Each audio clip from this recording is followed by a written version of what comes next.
Welcome back to the kitchen, everyone. You know, if you're anything like me, you're getting a kick out of the weather right now. It's beautifully sunny outside. It's really cold. It's my favorite time of year. I love it when it's like this. I'm hoping for snow, but I won't keep my fingers crossed. Anyway, we were discussing the other day, my wife and I, about what to make this week and what to make in the coming weeks. And she suggested Swedish meatballs, which tells me she would like to have Swedish meatballs for dinner.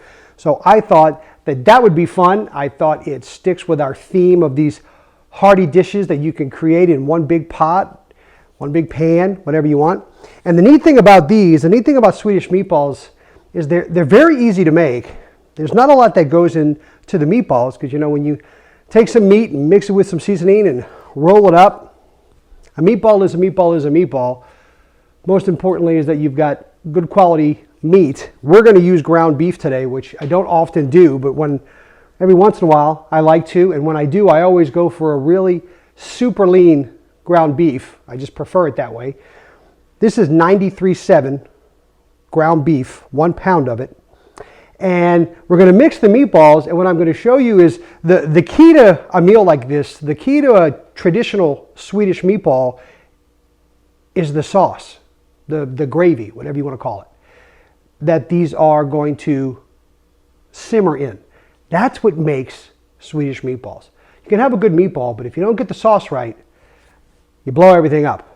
So the first thing we're going to do is we are going to make the meatballs and we're going to cook them, and then we are going to assemble our sauce and bring that to a simmer and let you see the whole process of how they come together. So we're going to start with making the meatballs. And to do that, we don't need all of this. This is the beef stock that we're going to use and some cream. The first thing we need right now is the ground beef. So we're going to take our ground beef and we're just going to add a few things to it. We do not need to add much. We're going to do some parsley. I've got some fresh chopped parsley here. Chopped up about a tablespoon of it. We're going to put some breadcrumbs. You can use whatever type of breadcrumbs you like. If you want to use seasoned, that's wonderful. If you don't want to use seasoned breadcrumbs, that's fine. I like panko breadcrumbs, especially in meatballs, because I just like the fluffy consistency they get. So we'll throw in a quarter of a cup of meatballs and an onion. This is just a half of a small onion, so maybe a quarter of a cup of onion. But the trick is you really want to cut it. I mean, I don't know if you can even see. That is finely cut up onion. Really, really small. I want it to all incorporate together and cook off. And in order to do that, you've got to cut it into really small pieces. And then, believe it or not, the only seasonings we need for these is some garlic powder, a little salt and pepper, and quite frankly, the staple to any Swedish meatball recipe when it comes to the meatballs themselves, allspice and nutmeg. Ooh, I love the way that those smell, especially when you mix them together. And there's just a little bit of each, only about a quarter of a teaspoon of each. But you can look up any Swedish meatball recipe, and that's in all of them. It's a signature spice that goes in here, and it really gives a unique flavor, and it's so, so good. So we're going to put all that together.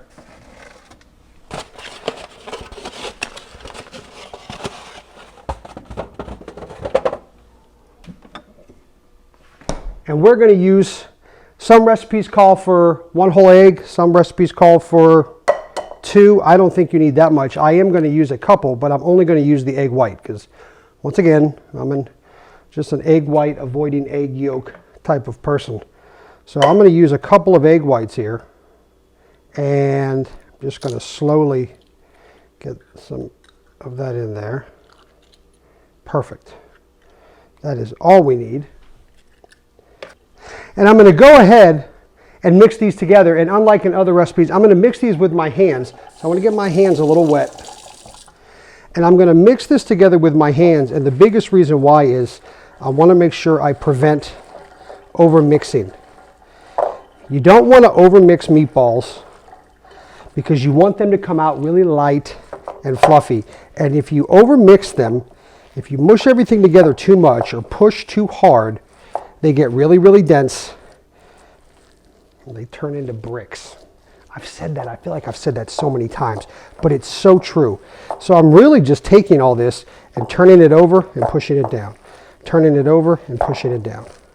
And that's it. That's all I'm doing. I'm doing that a few times to get everything incorporated together. And with 1 pound of meat, which by the way, you don't have to use ground beef. Some people use maybe like a meatloaf mix, or you can use ground pork. This is one of the only few recipes that I'm going to not recommend ground chicken or ground turkey, just because that's super, super lean.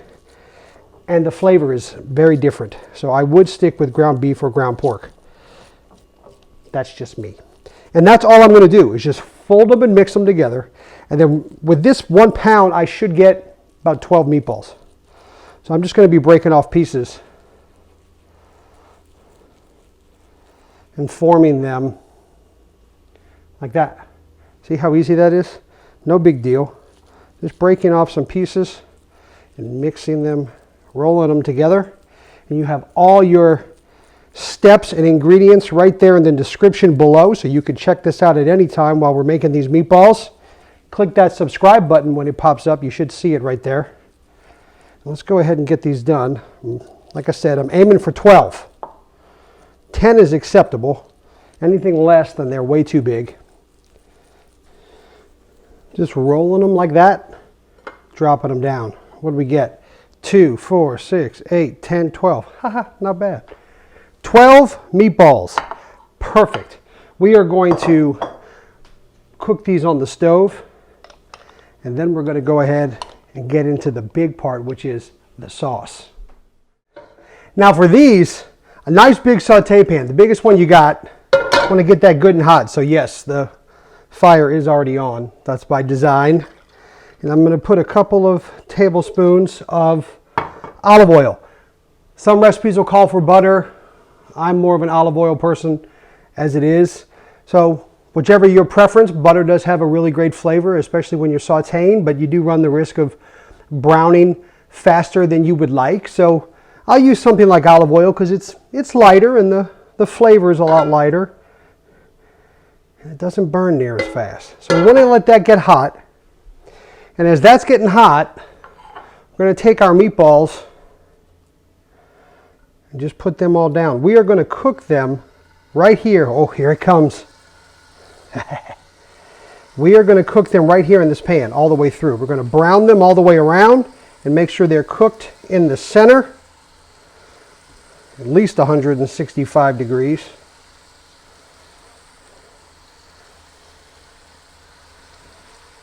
Oh, fantastic. We're going to let these start cooking.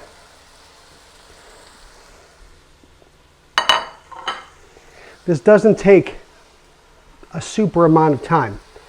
And the best thing to do is just to let them do their thing. We're going to nice and brown on one side, turn them over, brown on the other side, and then occasionally just move them around so that they cook all the way through. And you can tempt them if you want, or cut one open. You're looking for a gray color all the way through the middle of it. And when these are done, we're going to take them off the heat and cover them up on a plate. And then we're going to cook the sauce directly in the pan. And like I said before, the sauce, that's what's the big deal. It's also my favorite part. Wow, these already are starting to smell fantastic. And they look so pretty. How amazing do these look already? See that brown color? That's what we're after. Nice browning on one side, then we can flip them over. These already smell amazing. So everybody knows I love this sizzling sound. And when you're making something like this, when you're sauteing ground beef like this, it's going to sizzle, which is a great sound. And if you're not careful, it will pop and burn you. So be careful. And also remember, when you're making these, don't play with them too much. Turn them over, move them around some. But if you mess around with them too much, they'll start to break and fall apart. And we don't want that to happen. And what I always do when I'm making these is I do take one and I do break it, because I want to see what the middle looks like. And you can do the same thing. You can break one open, or you can just go ahead and use your thermometer but you're looking for gray all the way through, which we are just about there, so that's perfect. So what I'm going to do is take these off the heat. I'm going to take these meatballs and get them out of here. Look how fabulous they look.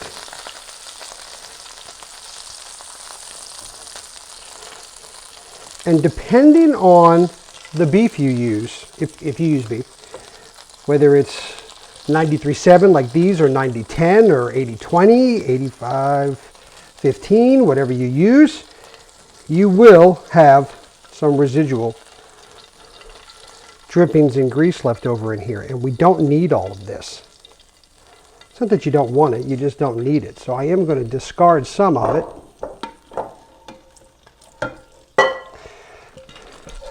Just dump out a little bit.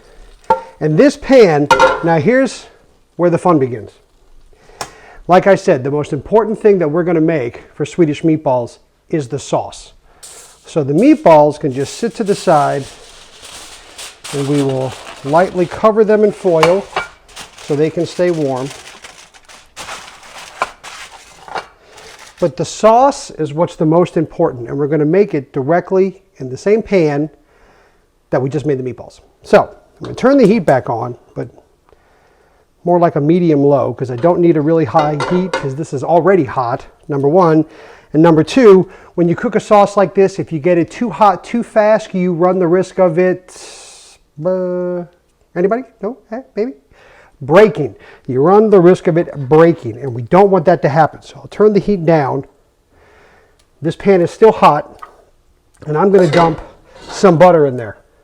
About 3 tablespoons of butter. And I'm going to let this melt up with all the leftover drippings that are in here. And I'm also going to throw in here some flour. Got a few tablespoons of flour and butter. We're going to mix those together and let them start to cook a little bit.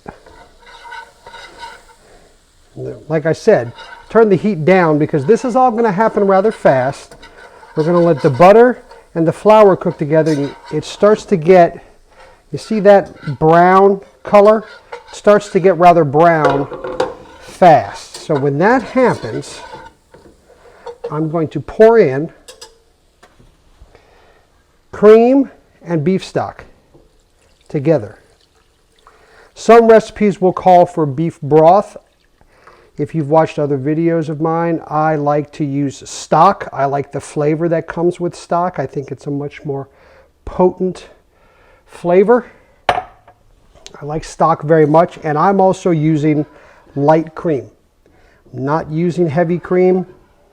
That's just a personal preference. I don't like the flavor in heavy cream. I do like light cream because I don't feel like it packs as much of a wallop. And I want the flavors from everything in the pan. The drippings in the pan, Worcestershire, the stock. I want those flavors. I don't want a heavy cream flavor. So that's why I use light cream. You can use half and half, but again, remember, keep your heat down because you don't want this to happen fast because you don't want it to break. Now, we are going to let this come up to a boil. With a few occasional stirs. It doesn't have to be a lot. And frankly, we're only going to add 2 more things. We're going to add some Worcestershire, and we're going to add a little Dijon because I like the tang. I like the tanginess that comes from both of them. And Dijon also provides a little salt and pepper. So I don't need to add any. Maybe a little bit of pepper later, but I don't need to add any salt.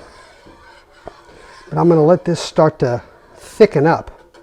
On a very low boil. Very low boil. Takes a few minutes, and that's good.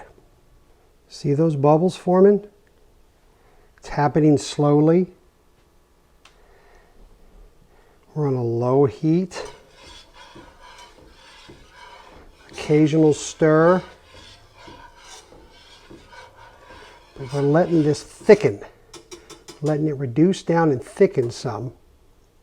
Let's add few dashes of Worcestershire, a little less than a tablespoon, and incorporate that in a little bit and let this start to thicken up. Now once this starts to boil, it doesn't take long for the thickness to really happen. So one thing I'm going to do is I'm going to add, this is about a tablespoon of Dijon mustard. And I'm going to add that in because like I said, I like that tang at the end. And I'm going to stir that in. And this will be done in about 3 minutes because I really don't need for it to get any thicker than this. And let me show you what you're looking for as far as thickness. Take a spoon, and when you pour it off, see how it stays on the spoon? That's the consistency we're looking for. So now that I know that that's where we are, turn the heat really low.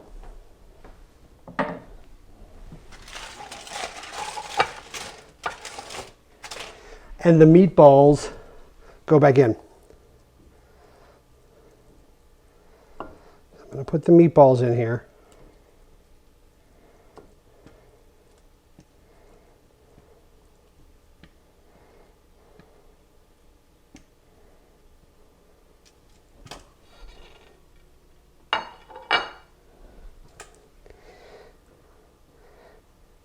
And let them boil in here for about 2 minutes, maybe 3.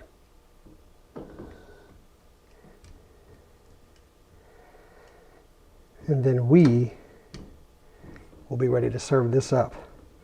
Oh, I love this. Wow, that is gorgeous. How fantastic is that? Just letting them boil together there for a few minutes. Make sure the meatballs are nice and hot. They've taken in some of the flavor from the sauce.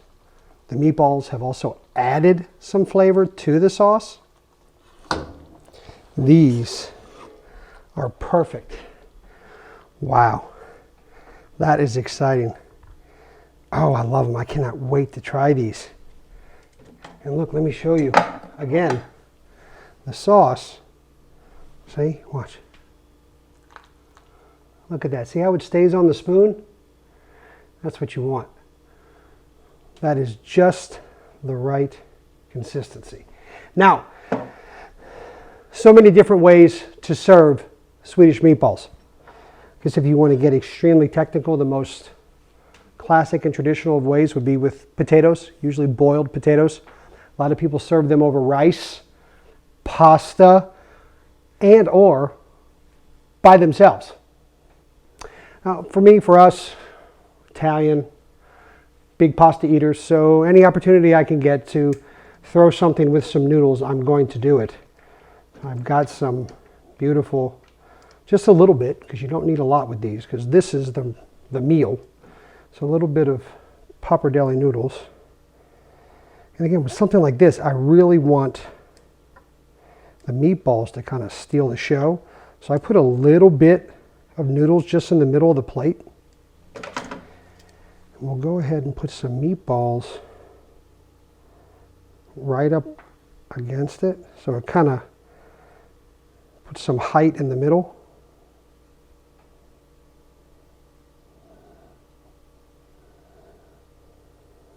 There. And the sauce goes directly on top. So it gets in there with the noodles and then gets drizzled all the way around the plate. I love decorating plates. And to make sure that you've got that color pop, because as everyone knows, I'm a big color person, some fresh parsley, just chopped up, just sprinkled on top. And that meal is done. How gorgeous are they? And how beautiful did that come out? And ladies and gentlemen, that's all. That's it. How fantastic does that look? Oh, look at the steam. Whoa. I love it. Oh, they smell so good. Did you see how easy this was? Swedish meatballs, there's really nothing to them. A few things added together, rolled up into a ball. Could have easily baked those in the oven at 350 for about 20-25 minutes.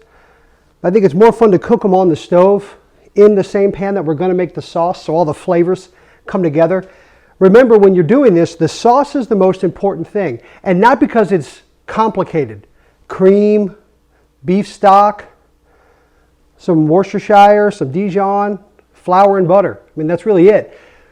The reason why it's a big deal is because if you rush this, if you do it too fast, get it too hot, too quickly, it'll break. And when it breaks, it starts to separate and it starts to look oily, and you don't want that. So the best way to do this is to let it happen slowly. Turn down the heat and let the boil happen naturally, and then it stays just like this. You don't see it breaking at all. You get a nice thick consistency. That's the key to Swedish meatballs, is making that sauce. So follow those steps. Enjoy making this. This will definitely keep you warm on a cold night. I hope you folks enjoy the rest of your weekend. Have a great start to next week. I will see you soon. Please give the video a thumbs up, share it with all your friends, and subscribe to the channel. Take care, everyone. Bye-bye.